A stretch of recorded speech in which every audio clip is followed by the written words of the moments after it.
नमस्कार। गूगल में आजकल काफ़ी हलचल है।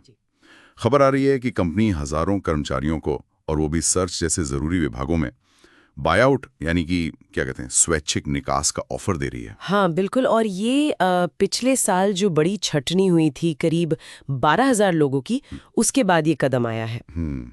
तो ये कहीं ना कहीं कंपनी की जो कॉस्ट कटिंग की कोशिशें हैं हम्म। और एआई में ज़्यादा निवेश करने की रणनीति है, उसका हिस्सा लगता है। अच्छा। और हाँ, वो ऑफिस वापसी पर भी जोर है साथ में। हाँ, आरटी वाला मामला। हम्म। तो चलिए, आज हमारे पास जो भी जानकारी है उसके आधार पर इस पूरे मामले को थोड़ा गहराई से समझते हैं। आखिर ये स्वैच्छिक निकास कार्यक्रम मतलब वीईपी ये है क्या, क्यों हो रहा है, और इसके असली मायने क्या हैं? देखिए, अभी जो खबर है उसके हिसाब से गूगल यूएस में, अमेरिका में अपने कई विभागों के कर्मचारियों को ये वीईपी ऑफर कर रहा है। कई विभागों में कौन कौन से मुख्य हैं? जो सबसे बड़ा नाम आ रहा है वो है नॉलेज एंड इन्फॉर्मेशन, यानी केएनआई विभाग। इसी में सर्च, एड्स, कॉमर्स जैसी अहम टीमें आती हैं। अरे बाप रे, सर्च भी? केएनआई तो बहुत बड़ा होगा फिर। हाँ, करीब 20,000 कर्मचारी हैं इसमें, जहां तक जानकारी है। और इसके अलावा central engineering, marketing, research, communications, ये विभाग भी प्रभावित हैं। बाप रे, मतलब ये पिछले साल वाली छटनी का ही कॉन्टिन्यूएशन है एक तरह से, हेडकाउंट कम करने का। हाँ, लगता तो यही है। ये हेडकाउंट कम करने की जारी कोशिश है। तो ये वेब चीज असल में है क्या? मतलब क्या ये बस छटनी को थोड़ा अच्छा दिखाने का तरीका है, खासकर जो पिछली बार आलोचना हुई थी उसके बाद? कुछ हद तक कह सकते हैं। ये एक वॉलंटरी सेवरेंस पैकेज है। मतलब कर्मचारियों को एक पैकेज देकर कंपनी छोड़ने के लिए प्रोत्साहित करना। लगता है कंपनी इसे अब हेडकाउंट कम करने का ज्यादा पसंदीदा तरीका मान रही है, बजाय जबरदस्ती की छटनी के। अच्छा। पहले भी जैसे पिक्सल, एंड्रॉयड, एचआर, फाइनेंस टीमों में ऐसे ऑफर्स दिए गए हैं। और इसमें पैकेज कैसा होता है, कुछ अंदाजा? सुनने में आया है कि कुछ विभागों में कम से कम 14 हफ्तों की तनख्वाह का ऑफर है, और जुलाई तक एनरोल करने की डेडलाइन जैसी बातें भी हैं। ओके, लेकिन गूगल की तरफ से क्या कहा जा रहा है? वो तो कह रहे हैं कि ये उन लोगों के लिए समर्थनकारी निकास पथ है जो कंपनी की रणनीति से सहमत नहीं है, या अपने काम से उत्साहित नहीं है, या शायद उम्मीदों पर खरे नहीं उतर रहे। हाँ, ये भाषा इस्तेमाल हुई है। जो आंतरिक मेमो लीक हुए हैं उनमें केएनआई हेड निक फॉक्स और एसवीपी जेन फिट्जपैट्रिक ने यही कहा है। उनका कहना है कि ये उन लोगों के लिए एक रास्ता है, लेकिन साथ ही उन्होंने ये भी साफ किया है कि जो लोग अच्छा काम कर रहे हैं, उत्साहित हैं, उन्हें रुकना चाहिए। अच्छा। निक फॉक्स ने तो मजाक में लिखा भी है, अगर आप अपने काम को लेकर उत्साहित हैं तो मैं सचमुच सचमुच उम्मीद करता हूं कि आप ये न लें। यानी मैसेज क्लियर है, अगर जोश ठंडा पड़ गया है तो दरवाजा उधर है। पर क्या ये सिर्फ इतनी सी बात है, या फिर कॉस्ट कटिंग ये असली वजह है? देखिए, दोनों बातें जुड़ी हुई लगती हैं। कॉस्ट कटिंग तो एक बड़ा फैक्टर है ही। हाँ। फाइनेंस चीफ एनत एशकेनाजी ने पिछले साल अक्टूबर में साफ कहा था कि 2025 में एआई इंफ्रास्ट्रक्चर पर खर्च बढ़ाने के लिए लागत में कटौती एक प्राथमिकता होगी। ओके, तो ये उसी प्लान का हिस्सा है? बिल्कुल।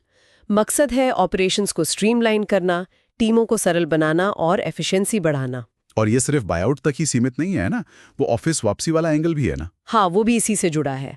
आरटीओ यानी रिटर्न टू ऑफिस पर जोर बढ़ रहा है। कुछ टीमों में तो रिमोट कर्मचारियों को जो ऑफिस के 50 मील के दायरे में रहते हैं, हाइब्रिड शेड्यूल पर वापस आने को कहा जा रहा है। वजह बताई जा रही है कि लोग व्यक्तिगत रूप से ज्यादा जुड़ सकें। और एआई पे फोकस कितना ज्यादा है, इसका अंदाजा इससे भी लगता है कि उनका जो इंटरनल लर्निंग प्लेटफॉर्म ग्रो है, हाँ, उसको भी बदल रहे हैं, सिर्फ एआई टूल सिखाने पे फोकस करने के लिए बाकी कोर्स हटा दिए। जी हाँ, ये भी खबर है। बाकी विषयों के कोर्स रद्द कर दिए गए हैं, एआई पर जबरदस्त फोकस है। लेकिन फिर सुंदर पिचाई ये भी कहते हैं कि इंजीनियरिंग हायरिंग 2026 तक जारी रहेगी, और एआई इंसानों की जगह नहीं लेगा बल्कि एक एक्सेलरेटर का काम करेगा।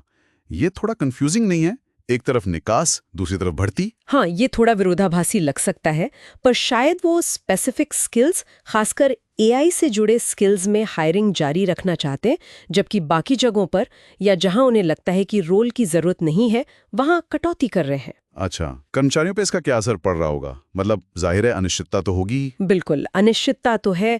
मनोबल पर भी असर पड़ता है। खासकर 2023 की छटनी के बाद विश्वास थोड़ा कम हुआ था। सही कहा। बायआउट को शायद कुछ लोग छंटनी से बेहतर माने, लेकिन जब ये आरटीओ के साथ आता है तो ये एक तरह का दबाव भी महसूस हो सकता है।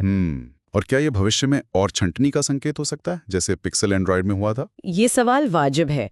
पिक्सल एंड्रॉयड यूनिट में बायआउट ऑफर के कुछ हफ्तों बाद ही छंटनी हुई थी, तो ये चिंता तो बनी रहेगी। तो ये सब एक बड़ी तस्वीर का हिस्सा लग रहा है। एआई का बढ़ता दबदबा, माइक्रोसॉफ्ट बिंग जैसी कंपनियों से कंपटीशन और शायद कंपनी के अंदर जो ब्यूरोक्रेसी है उसे कम करने की कोशिश। बिल्कुल, ये दिखाता है कि गूगल जैसी बड़ी टेक कंपनियों को भी कितनी तेजी से बदलते हुए माहौल में ढलना पड़ रहा है। और इसका असर सिर्फ यूएस तक सीमित रहेगा या मतलब भारत जैसे देशों में भी कुछ देखने को मिल सकता है? देखिए, अभी तो ये बायआउट मुख्य रूप से यूएस आधारित कर्मचारियों के लिए है, लेकिन गूगल के ग्लोबल रिस्ट्रक्चरिंग के इतिहास को देखें तो ये मुमकिन है कि इसके असर या इसी तरह के कदम शायद किसी और रूप में भारत जैसे देशों में भी दिखें। किस रूप में? मतलब सीधे बायआउट नहीं तो? हो सकता है हायरिंग की प्राथमिकताओं में बदलाव हो, या टीमों का पुनर्गठन हो, या कुछ भूमिकाओं को कहीं और शिफ्ट किया जाए।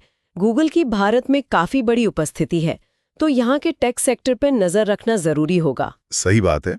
तो कुल मिलाकर गूगल एक तरफ कर्मचारियों को जाने का रास्ता दे रहा है, वो भी वॉलंटरी तरीके से, दूसरी तरफ ऑफिस बुला रहा है, और ये सब एआई पर बड़े फोकस और लागत घटाने की कोशिशों के बीच हो रहा है। एकदम सही कहा। ये सिर्फ कर्मचारियों की संख्या कम करने की बात नहीं है, ये गूगल की प्राथमिकताओं में एक बड़े बदलाव का संकेत है। कंपनी ज्यादा एआई केंद्रित, ज्यादा कुशल और शायद थोड़ी कम लचीली कार्य संस्कृति की ओर बढ़ रही है। ये इंटरेस्टिंग है। और यहीं पर एक सवाल शायद हम सोचने के लिए छोड़ सकते हैं। जैसे जैसे एआई कंपनियों की रणनीति के केंद्र में आता जा रहा है, कर्मचारियों की भूमिकाएं और उनसे जो अपेक्षाएं हैं वो किस तरह बदलेंगी?